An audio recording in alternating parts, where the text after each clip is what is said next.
The boarding gate buzzed with chatter, families hugging, kids dragging suitcases, flight attendants scanning passes. But when my mom's voice sliced through the noise, the entire terminal went quiet.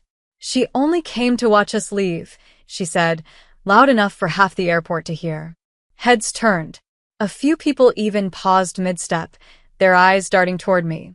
28-year-old Madison Hale, the one with the thrift store suitcase and the trembling hands. Before we begin, drop a comment and tell us where are you from and from which city you're watching our videos. And after watching the whole video, don't forget to tell us what would you do in this situation? Be honest, tell me in the comments below. We read every comment. Let's begin. Mom stood tall in her tailored cream blazer, her gold bracelets catching the light. My stepfather, Greg, smirked beside her, holding her designer purse like he'd earned it. And next to them, my younger sister Chloe, picture perfect in her pastel dress, gave a little laugh. Fake, sharp, the kind meant to cut. "Mom," I said quietly, "you don't have to." "Oh, please." She waved me off. "You knew we were flying out today. You didn't have to show up pretending you had a ticket." My throat tightened. "I came to say goodbye." Her lip curled. "Goodbye? Madison, you've been saying goodbye your whole life. Goodbye to college, goodbye to jobs, goodbye to ambition. Some of us have places to be." A murmur spread through the gate. A woman whispered, "Is that her daughter?" Another chuckled softly. I took a small step back, trying to make myself invisible. But before I could retreat completely, a voice echoed from the speaker. "Attention passengers of Flight 707 to Paris." Chloe linked her arm through Mom's. "Come on, Mom. They'll miss their first-class champagne without you." Mom smiled sweetly at the gawking crowd. "Let's not keep them waiting." And that's when it happened. Two men in Navy uniforms came jogging down the terminal, their badges flashing. "Apologies for the delay, ma'am," one of them said, slightly out of breath. "Your private jet is fueled and ready on runway 3. The red carpet is rolled out." The crowd went dead silent. The words private jet hit the air like thunder. Mom blinked. "Excuse me?" The man turned to me. "Miss Hale, we're ready for your departure. Your pilot is waiting." Every pair of eyes in that gate turned toward me. My mom's smirk vanished. Chloe's jaw literally dropped. Greg straightened his jacket, confusion spreading over his smug face. What are you talking about?" Mom stammered. The staff smiled politely. "Miss Madison Hale, you're cleared for immediate boarding. The car's waiting outside." I exhaled slowly, letting the moment sink in. For the first time in years, I didn't shrink. I stood tall, steady, silent, calm. I looked at my mom. Her perfectly lined lips trembled. "Madison, what is this?" I met her eyes, voice low. "You said I came to watch you leave. Turns out, it's you who'll be watching me." Her face drained of color. The two attendants gestured toward the private terminal door, waiting for me to follow. I rolled my suitcase forward. The crowd parted like water. As I passed, I caught Chloe whispering, "Is this a joke?" I smiled faintly. "No, Chloe. This is reality catching up."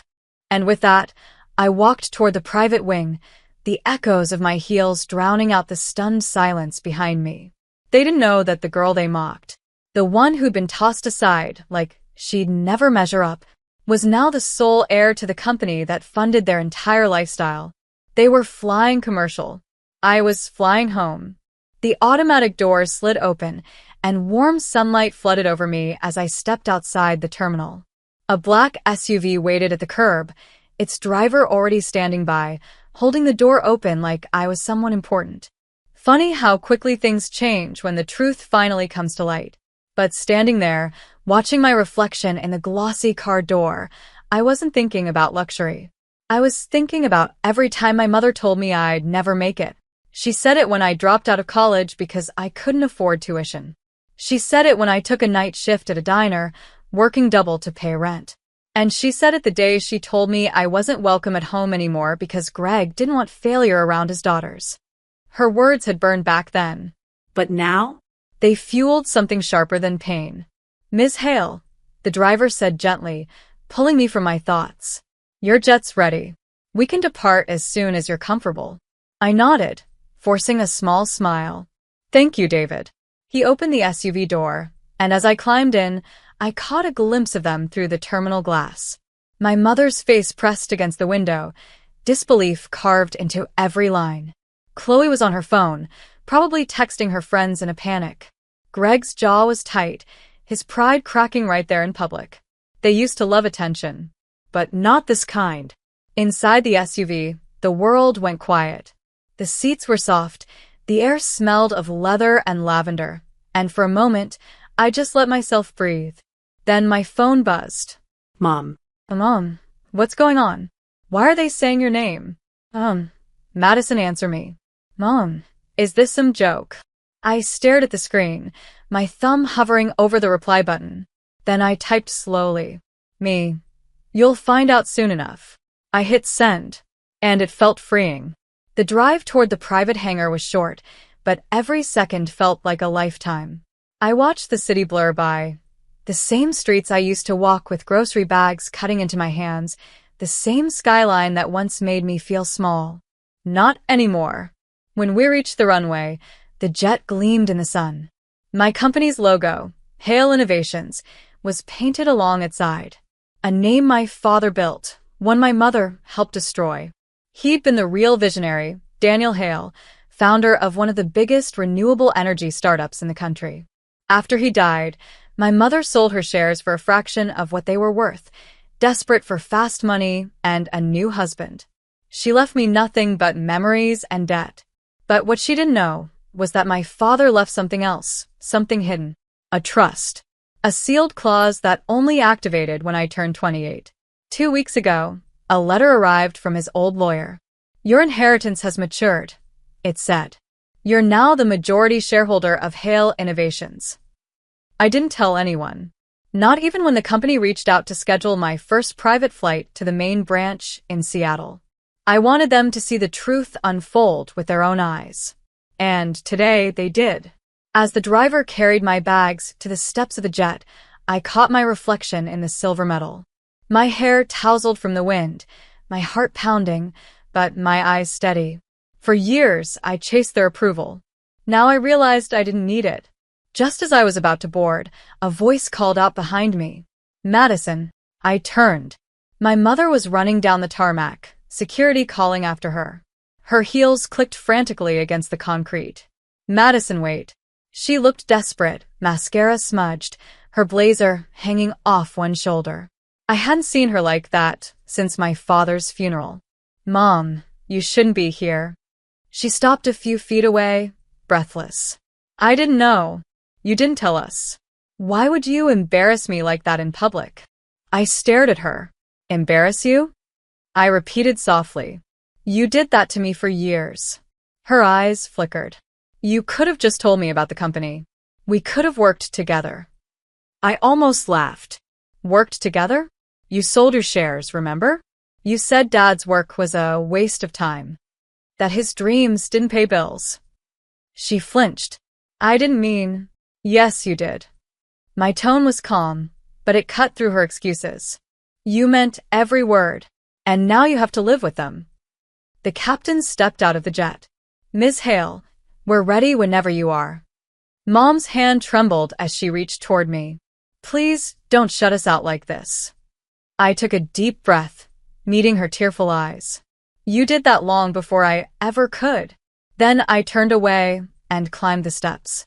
The engines roared to life, and through the window, I saw her shrink smaller and smaller as we lifted off, her perfect world crumbling behind her. For the first time, I wasn't the one left standing at the gate. They were, and they'd have to watch as the daughter they abandoned took back everything they threw away. The hum of the engines was steady, soft, almost too calm for what was happening inside me. I leaned back against the leather seat, the city shrinking below like a memory fading out of reach. The stewardess offered me a drink, but I just smiled politely and waved it away. I didn't want champagne. I wanted quiet. Quiet enough to finally hear my own heartbeat after years of being drowned out by someone else's judgment. I stared out the window. Clouds drifted past, glowing gold in the sunlight. For the first time in forever, I wasn't running from something, I was heading toward it. Seattle wasn't just a destination. It was the beginning of everything I'd been building in secret. When Dad was alive, he used to tell me, legacy isn't about what people remember, it's about who you prove wrong without saying a word. I didn't understand it back then, but I did now. Every insult, every rejection, every night crying in that tiny apartment while they ate dinners I wasn't invited to, that was fuel. Quiet, invisible fuel that burned until it became strength. My phone buzzed again. Chloe, Mom's crying. She says you're overreacting. Me. I'm just finally reacting. Seconds later, another message popped up. Chloe, Greg's furious. He said you embarrassed the family. I smirked. Which family? The one that threw me out or the one that pretends I don't exist? There was no reply. Just the little scene mark. I set my phone down and closed my eyes. But my thoughts didn't rest. For years, I stayed silent because it was easier, because no matter what I said, Mom twisted it, turned me into the villain. I believed her when she said I wasn't enough. I believed her when she said no one wanted a girl who never finished what she started. But she was wrong. I finished everything, just not in front of her. When the jet landed, my assistant was waiting at the hangar, a tall woman in her 30s with a clipboard and a warm smile. Ms. Hale, welcome back to Seattle. Your team's been expecting you. Thanks, Olivia. We walked toward the black sedan parked nearby. As soon as I stepped inside, my phone started vibrating again nonstop. Calls. Messages. Even Greg's number flashing across the screen. I ignored them all. At the headquarters of Hale Innovations, the glass building rose like something out of a dream. My father's name, Daniel Hale, etched in silver near the entrance. My chest tightened at the sight of it. Would you like to head straight to the boardroom? Olivia asked. Yes, I said quietly. It's time. Inside, the executives stood as I entered, some curious, some skeptical, all waiting for me to prove I belonged. These were people who'd once worked under my father, the same ones who watched my mother sell everything and walk away. I stood at the head of the table. Good morning, I said, steady and calm. I'm Madison Hale. As of last week, I'm the new majority shareholder of Hale Innovations. Whispers broke out across the room. I know many of you remember my father, I continued. He believed this company wasn't just about business, it was about creating change. And that's exactly what I plan to continue. But I also know what happened after he passed. I know who profited off his absence. A man at the end of the table shifted uncomfortably. I met his gaze. That ends today. The silence was thick enough to choke on. But I didn't stop. I spoke clearly, confidently about the expansion projects, the clean energy initiative, the restructuring I'd already signed off on. They listened. And when I finished, the room broke into applause. As they stood, one of the older board members approached me, a kind-eyed man who'd worked with my dad since the early days. You're just like him, he said softly. He'd be proud of you. For a moment, my throat tightened. I hope so, I whispered. That night, back in my penthouse suite overlooking the skyline, I finally allowed myself to breathe. The city lights shimmered below, and the air carried that faint salt smell from the bay.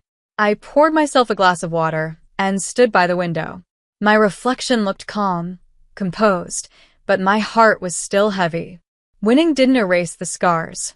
It just proved they healed. Then came another message. Mom, I saw the news. You're running Hale Innovations now? Mom, Madison, can we talk? Mom, Greg didn't mean the things he said before. We're proud of you. I didn't reply. Not yet. A few minutes later, a call came from an unknown number. I answered. Madison Hale? The voice was sharp, unfamiliar. This is Officer Reynolds with the Seattle Police Department. There's been an incident involving your mother and stepfather. We need you to come down to the station. I froze. What happened? He hesitated. It's better we speak in person. The call ended, leaving the sound of my heartbeat pounding through the quiet. I stood there, staring out the window, the lights of the city blurring through my tears. For years, I dreamed of seeing them broken, but not like this. And as the night deepened, one question burned in my mind. Was this karma, or just the final price of silence? The fluorescent lights in the police station buzzed faintly as I sat across from the officer. My hands were clasped together, heart steady but heavy. After everything that had happened, I couldn't tell if I was ready for this, or if anyone ever could be. Officer Reynolds flipped open his file. "Your mother and stepfather were detained earlier this evening," he said carefully. "Apparently, they attempted to access one of your corporate accounts. The security system flagged it as a breach." My breath caught. "They what?" He nodded. "Your mother claimed it was a misunderstanding, but your legal department already filed the report. The company's funds are protected. Nothing was taken." I looked down, my pulse pounding in my ears. "Of course she did," I whispered. "Even now, she still thinks I owe her something." The officer studied me for a moment. "Would you like to press charges?" For a long time, I didn't answer. My mind flashed through every insult, every door slammed in my face, every cold stare that told me I wasn't enough. Then I thought about my father, about what he'd taught me about strength. "No," I said finally, "but I want a restraining order. They're not part of my life anymore." He nodded. "Understood. We'll process that." As I left the station, the night air was sharp and cold. I wrapped my coat tighter around myself, my heels clicking softly against the pavement. Outside, the city lights flickered on wet asphalt, the world moving as if nothing had changed. But for me, everything had. My driver, David, opened the door. "Rough night?" he asked gently. I gave a faint smile. "You could say that." We drove through the quiet streets, the hum of the engine the only sound between us. I glanced out the window, watching the glow of the skyline reflect in the puddles. My reflection stared back, stronger, steadier, finally free. When we reached my penthouse, I paused at the entrance. My phone buzzed again, one last message. "Mom, I just wanted you to know. I never hated you. I was just jealous you had his eyes." I stared at the words for a long time. No apology. No real remorse. Just another way of making herself the victim. I deleted the message. Inside, the elevator opened to the top floor, revealing the floor-to-ceiling windows of my home. The view stretched endlessly, the city a constellation beneath me. I walked over to the glass and pressed my palm against it, the cool surface grounding me. Dad's framed photo sat on the desk, him smiling in that old workshop, grease on his hands, sunlight hitting his face. I picked it up, my throat tightening. "I did it, Dad," I whispered. They tried to bury me, but all they did was plant me deeper. For a moment, I imagined his voice again. The way he'd tell me, "Never fight them to prove your worth. Just rise so high they have to look up to see you." I smiled faintly, tears blurring my vision. The city outside pulsed with life. I wasn't the forgotten daughter anymore. I wasn't the failure at the airport gate. I was Madison Hale, the woman who turned pain into purpose, silence into strength. And tomorrow, when the press released the headlines, "Estranged daughter of former CEO takes over Hale Innovations after public airport scene goes viral," I knew my mother would read every word. The same crowd that once pitted me would see the truth. I never came to watch them leave. I came to remind them what they lost when they walked away. And this time, I wasn't the one boarding a plane. I was the one flying.